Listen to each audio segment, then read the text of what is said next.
Oleme jõudnud oma videoseeria Avatud perekond 3. osani.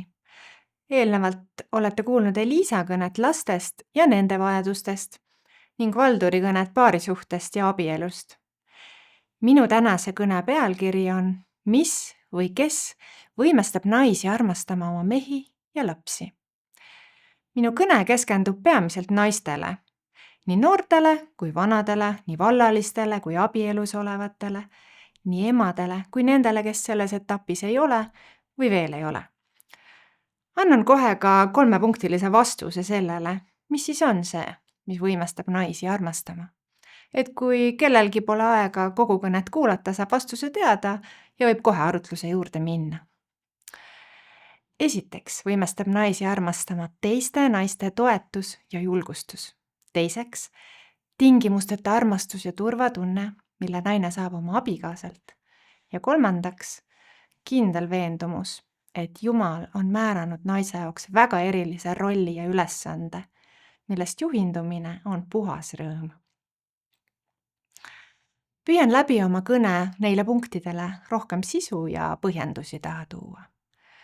Kui leiad minu kõnest veel midagi lisaks, siis miks mitte? Pane ka see enda jaoks kirja. Minu kõne üheks aluseks on kirjakoht Tiituse 2:3-5. Niisamuti käitugu vanad naised pühalikult. Ärgu olgu keelepeksjad, ärgu orjaku liigselt veini, vaid õpetagu head. Et nad suudaksid mõistlikult juhatada noori naisi armastama mehi ja lapsi. Nad peavad olema mõõdukad, puhta meelega, virgad majatalituses, head, alistunud oma meestele, et Jumala sõna ei teotataks. Kuidas see kõlab? Tänases kultuuris, kus meiegi elame, võib see kirjakoht ilmselt nii mõnegi naise minestama või seda naeruvääristama isegi panna. Noored naised, kelle kohta see kirjakoht suuresti käib, ei ole ilmselt kasvanud paljude selles kirjakohas välja toodud väärtuste kohaselt. Mõistetavalt võib olla raske, eriti noore inimesena, mõnes mõttes nagu vastanduda meie valitsevas kultuuris domineerivatele väärtustele ja julgelt seista selle eest, mille Jumal meile, nii meestele kui naistele määranud on. Ma tean, see pole lihtne ülesanne. Seetõttu me peame teineteisele appi tulema, olema toeks, julgustuseks ja eeskujuks. Siis saame olla rohkem kaitstud igasuguste tõmbetuulte eest, mida meie kultuur või meid ümbritsev elu meieni toob. Saan aru, et kaasaminek igasuguste muutuste ja uuendustega näib olevat edasiviiv ja progressiivne, kuid see võib tekitada ka palju ebakindlust, sellist nagu pidetuse tunnet ja mõnikord ka lausa palju tõsisemaid vaimse tervise muresid. Me peame juurduma milleski, mis on muutumatu, mis on ajatu ja selleks on Jumala sõna. Jumala sõnast kinni hoidmine pakub meile vabadust ja rõõmu, kindlust ja turvatunnet. Tere veel kord, mina olen Kaisa. Arvan, et olen veel piisavalt noor, et tunda vahetevahel ka ise seda ebakindlust enda elus. Ning kindlasti ma vajan endast küpsemate ja targemate inimeste, nii meeste kui naiste juhatust paljudes eluvaldkondades. Samas ma olen mõistnud, et ka mind on kutsutud Tiituse kirjakoha järgi endast noorematele midagi edasi andma. Saaksin anda edasi nii mõndagi, mida olen õppinud rohkem kui 20 aasta jooksul oma abikaasaga koos elades. Saaksin jagada väljakutsetest ja rõõmudest nii abikaasa kui 4 lapse emana, jagada oma kogemust lapse kasvatamisest tema sünnist kuni täiskasvanu eani välja. Minu enda lapsepõlv langes aega, kus üks võim vahetus teisega. Sellega olid seotud tohutud ühiskondlikud murrangud ja need puudutasid peaaegu kõiki eluvaldkondi ja kõiki inimesi. Tollal oli normiks vähemalt minu elus, et vanemad elasid nagu oma tööelu ja lapsed toimetasid oma elu endamisi. Vanemaid ei olnud füüsiliseltki kodus, rääkimata emotsionaalsest kohalolust. Kristlikest väärtustest või eluviisist ei teadnud vähemalt mina lapsena mitte midagi. See millestki nagu ilmajäetuse või igatsuse tunne on saatnud mind peaaegu kogu mu elu. Ja üllatas küll, aga sellest polegi palju aega möödas, kui ma sain tugeva kogemuse ja taipamise, et see igatsus saab täieliku rahu vaid siis, kui pööran pilgu Jumala poole ja elan tema sõna järgides. Vaid siis saan täie kindlusega teha õigeid valikuid oma elus ja järgida Jumala kutsele. Minul oli juba lapsest saadik tugev kutse saada emaks ja pühenduda pikalt kodus ema rollile. Olen tänulik, et olen saanud seda ka teha. Mõnel teisel nainel võib see kutse olla hoopis teistsugune. Minu kogemus näitab seda, et sellisele välisele survele, arvamustele vastanduda nagu iseenda jõust on väga raske. Mul oleks samuti olnud oluliselt lihtsam oma valikuid teha, kui mul oleks olnud eeskujuks mõni kogenum, vaimulikult küpsem naine, kes oleks jaganud nii piibellikke kui ka lihtsalt inimlikke tarkusi, et kuidas leida seda enesekindlust oma valikuid tehes ja kuidas leida südames rahu. Kui mõni noor naine saab inspiratsiooni mõnelt kas siis elukogenumalt või vaimulikult küpsemalt naiselt, võib see olla üks väga ilus asi, kuid see eeldab ka seda, et see noor naine on samuti vastuvõtlikkus sellises alandlikus kohas, sest vaid selliselt saab ka meie süda olla avatud ning ka Jumal saab päriselt ligi vaid avatud südamele, et seal tööd teha. Jäigal kaitsepositsioonil inimesele ei mõju mingi jutt, ükskõik kui fantastiline, inspireeriv või mõjuv see kõnelejale endale ka tundub. Seega ei piisa vanema naise nagu õpetussõnadest. Kõikjal, kus eeldatakse kellegi õpetamist, juhendamist, kasvatamist, jäävad sõnad alati üksi väheseks. Me peame olema oma eludega nagu mudeliks või eeskujuks teistele. Pigem püüdlema selles suunas, et elada nagu pühalikult, nagu kirjakohas ka välja toodud on. Kuid mida üldse tähendab elada pühalikult? Üldiselt selgitavad piibliuurijad, et pühalikkuse mõiste tähendab nii vanatestamentlikus kui uustestamentlikus kontekstis midagi või kedagi nagu erilist, eristuvat või teistsugust. Seega võib mõista, et see pühalik käitumine nagu eristub sellest, mida me tänapäeval tavaliseks peame. Seega kristlikud naised kuidagi eristuvad oma käitumise, olekuga ja see hakkab ka teistele silma. Nad on oma rahu ja headusega ligitõmbavad ja nakatavad nagu sellega ka teisi naisi. Kui vanemate naiste elud päriselt peegeldavad seda, millist elu Jumal on loonud naise jaoks, kui nad elavad pühalikult, siis pole sugugi keeruline mõjuda eeskujuna ka nooremale naisele.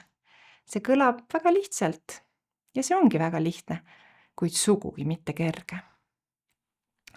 Kuidas mõista noore naisena seda, et pean olema virk majatalituses, alistunud oma mehele, seadma esikohale oma kodu ja perekonna, kui mõnes ringkonnas võidakse mind naeruvääristada, nimetada võib-olla kodumasinaks või lausa sünnitusmasinaks? Kuidas noor naine peaks leidma balanssi pere ja tööelu vahel? Kuidas ma tean, milline võiks olla mees, kellega abielluda? Ja mida ma siis teen, kui mees, kellega olen abiellunud, ei tundugi enam nii suurepärane? Kuidas ma võiksin oma meest armastada, kui ma pole kunagi näinud, kuidas seda tehakse?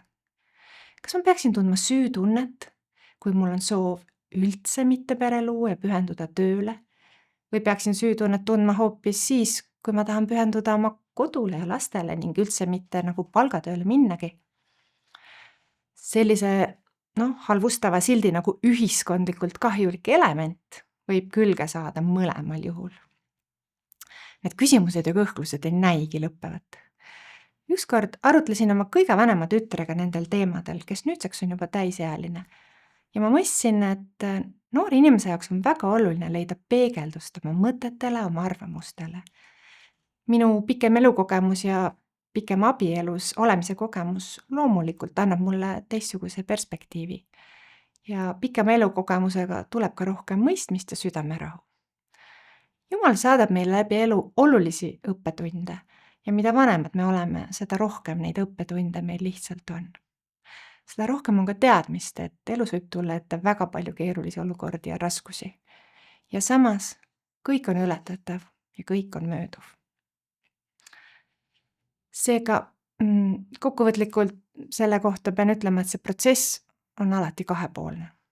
Vanemad naised peavad olema noorematele toetuseks ja julgustuseks, ühelt poolt nii oma nii-öelda pühalike eludega, kui ka vahel jagama väga konkreetseid õpetusi piibellikust tõest naiseks ja emaks olemise kohta. Ja teisalt peavad ka nooremad naised olema avatud õpetusele. Nad peavad arendama enda sees või enda kodus või enda suhetes seda, mis neile inspireeriv tundub. Eespool ma ka mainisin, et üheks armastamise takistuseks võib saada see, et me pole kunagi seda oma elus kogenud. Ja vahel on meil südametes korralik kogus valu, kibedust, viha ja sellest võivad osa saada ka meie abikaasad, meie lapsed, teised lähedased. Kahjuks usun, et päris palju võib olla naisi, kes pole kunagi näinud ega kogenud vanematevahelist armastust, ei omavahel ega ka laste suhtes. Ja see ei pruugi sugugi sõltuda sellest, kas nad kasvasid üles kristlikus peres või mitte. Võib-olla ei ole nad kunagi midagi kuulnud ega ammugi mitte näinud kodus Jumala poolt ette nähtud peremudelit, perestruktuuri.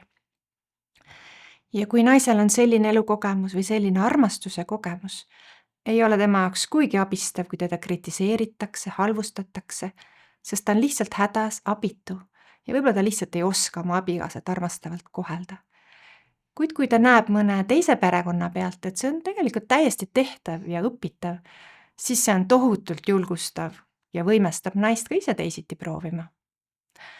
Palun uskuge, me naistena suudame üksteist rohkem võimestada, inspireerida, aidata, juhendada, toetada, rahustada, rohkem kui me iialgi võiksime arvata. Ja selline teiste naiste julgustuse ja toetusega täidetud naine on imeliseks kingituseks ka oma lähedastele. Küsimus, mis väga tihti ka kristlike noorte naiste seltskondades tõstatub, on selline. Kas naine peab alati abielluma või emaks saama, et olla täisväärtuslik inimene? Ja vastus on selge, ei pea. 1. Korintuse 7:7 toob välja, et igaühel on oma armuand Jumalalt, ühel nõnda ja teisel teisiti. Ja lõik 34 ütleb, ja vallaline naine või neitsi muretseb issandale kuuluva pärast, kuidas ta võiks olla püha nii ihu kui vaimu poolest, aga abielunaine muretseb maailma asjade pärast, kuidas ta võiks meeldida mehele. Siit tuleneb, et vallalised saavad vahel rohkemgi vaimulikus mõttes pühenduda, sest abielunaised on rohkem hõivatud abielu lastega seotud kohustustega, mis on loomulikult ka arusaadav. Kokkuvõttes, naine peab olema vaba oma valikutes, täpselt nagu meeski. Tal peab olema soovi korral võimalus pühenduda täielikult tööle ning panustada ühiskonda ja teistesse inimestesse sedamoodi. Tal peab olema ka valik pühenduda täielikult kodusele tööle ja laste eest hoolitsemisele. Ja soovi korral võib ta teha mõlemat, olla nii tööd tegev spetsialist kui abikaasa ema, mis tänapäeval ju enamike naiste reaalsus ongi. Mõistan väga hästi, et tänapäeva naine peab enda sees ületama mitmeid vastuolusid, sest meie kaasaegne arusaam naise rollist võrrelduna piiblis kirjeldatuga ei tundu üldse mitte kuidagi kokku klappivat. Mis mõttes seadma koduse pereelu esikohale, alistuma oma abikaasale, teiste teenimine, aga minu õnn, minu karjäär, minu ambitsioonid. Tänapäeval tundub isiklik õnn olevat inimelu kõige baasilisem väärtus. Seda õpetust jagatakse massiliselt enesearengu koolitustel. Raamatupoed on täis raamatuid, mis õpetavad enesearmastamist ning enese esikohale seadmist. Eneseareng on tohutu äri. Ja palun ärge saage minust valesti aru. Enese eest hoolitsemine ja füüsiliselt ning vaimselt heas seisundis hoidmine on väga oluline, kuid see ei tähenda enesekesksust. Piibellik õpetus abielust, pereelust on vastupidine. Kristliku peremudeli keskmeks ei ole iga pereliikme nagu üksik individuaalne õnn, vaid üksteist teeniv armastus. Ja enesekesksusest loobumine peab olema oluliseks nii mehele kui naisele. Nad peavad mõlemad teineteist teenima ja teineteisest lugu pidama. Naise heaolu ja võimet käituda armastavalt mõjutab väga palju tema turvatunne, mida mees kas siis suudab või ei suuda talle pakkuda. Ja mees peab olema lugupidav, hooliv ja nagu ma juba ütlesin, turvatunnet pakkuv oma naise suhtes. ning täielikult alistunud Kristuse sõnumile armastada oma naist, nagu Jeesus armastas oma kogudust. Sest selline mees sisendab naise jaoks nii palju kindlust ja turvatunnet, et ta tahab rõõmu ja rahuga olla oma mehe abiline ja alistuda tema juhtimisele. Ärge unustage, et alistuda saab ainult armastusele. Kristliku abielu mudel ei ole karm patriarhaalne mudel, vaid armastuses teenimisele baseeruv mudel. Kui piibli sõnadega õigustatakse manipuleerimist või lausa vägivalda, siis peegeldab see vaid selle inimese enda vajakajäämisi Jumala sõna mõistmisel. Piibel kutsub naisi olema abiliseks oma mehele. Olen kuulnud pisut huumorivõtmes ütlust, et kui Jumal oli mehe valmis teinud, sai ta kiiresti aru, et mees vajab oma elus toimetulekuks abilist ning lõi naise. Naise roll kodus on nii eriliselt oluline, et vaid ebaküps ja rumal inimene või ebaküps rumal ühiskond nimetab väheväärtuslikuks või isegi naist kahjustavaks, kui ta võrdselt mehega näiteks palgatööl ei käi või teeb oma elus mingeid muid valikuid. See sõna abiline ei tähenda olla oma mehele kui lapsehoidja. See ei tähenda suhtumist mehesse kui beebisse, kes ei suuda kodus mingitki ülesannet teha ning sureb külmkapi kõrval nälga, kui naist kodus ei ole. Abiline ei ole keegi alamat sorti tegelane, mingi jalamatt või midagi sellist, vaid hoopis vastupidi, tugevdaja, võimestaja, toetaja. Algkeeles kasutab Jumal sõna abiline iseenda kohta, öeldes, et on inimesele abiks. See peaks juba tugeva vihje andma selle sõna tõelise tähenduse kohta. Sümboolselt on mõned kristlikud uurijad toonud välja selle, et naine loodi mehe nagu küljeluust, naine on mehe külje all ehk mehe kõrval. Naine ei loodud mehe peast, et mitte olla temast ülem või jalgadest, et mitte olla temast allpool. Hakkan otse kokku võtma. Minu kõnest võib loomulikult igaüks kaasa võtta just tema jaoks praegusel eluetapil abistava või olulise mõtte. Mina rõhutaksin 3. Esiteks, naised võiksid olla üksteisel julgustuseks ja inspiratsiooniks ning olema vastuvõtlikud üksteise eeskujudele. Teiseks, naine peab tegema kõiki oma suhtevalikuid vaba tahte alusel. Jumalat teenida saame me igal juhul. Ning 3. Kristlik abielu on teineteist teeniv armastus ja alistumine saab toimuda ainult armastusele. Tuletan veel viimaks ka meelde, mida ma kõige alguses välja tõin, et mis siis on need 3 punkti, mis võimestab naisi armastama.